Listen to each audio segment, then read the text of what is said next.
नमस्कार भक्तजनों, आज मैं आपको सुनाऊंगी कार्तिक मास महात्म्य कथा अध्याय 25। आरंभ करने से पहले आप मेरे चैनल हिंदू राष्ट्रीय व्रत त्योहार को सब्सक्राइब जरूर कर लें। आइए शुरू करते हैं। बोलिए श्री गणेश महाराज की जय। श्री कृष्ण गोविंद हरे मुरारी ही नाथ नारायण वासुदेवा। कार्तिक महाराज जी की जय। कार्तिक मास महात्म्य कथा अध्याय 25। सुना प्रश्न ऋषियों का और बोले सूत जी ज्ञानी। 25वें अध्याय में सुनो श्री हरि की वाणी। धर्मदत्त जी का कथन। 24वीं कथा का आगे वर्णन सुनिए। तीर्थ में दान और व्रत आदि सत्कर्म करने से मनुष्य के पाप नष्ट हो जाते हैं, परंतु तू तो प्रेत के शरीर में है, अतः उन कर्मों को करने की अधिकारिणी नहीं है। इसलिए मैंने जन्म से लेकर अब तक जो कार्तिक का व्रत किया है उसके पुण्य का आधा भाग मैं तुझे देता हूँ, तू उसी से सद्गति को प्राप्त हो जा।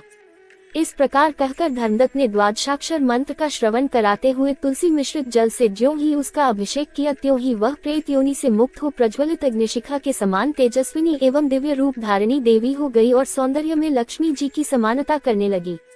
तदंतर उसने भूमि पर दंड की भांति गिरकर ब्राह्मण देवता को प्रणाम किया और हर्षित होकर गदगद वाणी में कहा, हे द्विजश्रेष्ठ, आपके प्रसाद से आज मैं इस नरक से छुटकारा पा गई। मैं तो पाप के समुद्र में डूब रही थी और आप मेरे लिए नौक के समान हो गए। वह इस प्रकार ब्राह्मण से कह रही थी कि आकाश से एक दिव्य विमान उतरता दिखाई दिया। वह अत्यंत प्रकाशमान एवं विष्णु रूपधारी पार्षदों से युक्त था। विमान के द्वार पर खड़े हुए पुण्यशील और सुशील ने उस देवी को उठाकर श्रेष्ठ विमान पर चढ़ा लिया। तब धर्मदत्त ने बड़े आश्चर्य के साथ उस विमान को देखा और विष्णु रूपधारी पार्षदों को देखकर साष्टांग प्रणाम किया। पुण्यशील और सुशील ने प्रणाम करने वाले ब्राह्मण को उठाया और उसकी सराहना करते हुए कहा, हे द्विजश्रेष्ठ, तुम्हें साधुवाद है, क्योंकि तुम सदैव भगवान विष्णु के भजन में तत्पर रहते हो, दीनों पर दया करते हो, सर्वज्ञ हो तथा भगवान विष्णु के व्रत का पालन करते हो। तुमने बचपन से लेकर अब तक जो कार्तिक व्रत का अनुष्ठान किया है उसके आधे भाग का दान देने से तुम्हें दूना पुण्य प्राप्त हुआ है और सैकड़ों जन्मों के पाप नष्ट हो गए हैं। अब यह वैकुंठ धाम में ले जाई जा रही है। तुम भी इस जन्म के अंत में अपनी दोनों स्त्रियों के साथ भगवान विष्णु के वैकुंठ धाम में जाओगे और मुक्ति प्राप्त करोगे। धर्मदत्त, जिन्होंने तुम्हारे समान भक्ति पूर्वक भगवान विष्णु की आराधना की है वे धन्य और कृतकृत्य है। इस संसार में उन्हीं का जन्म सफल है।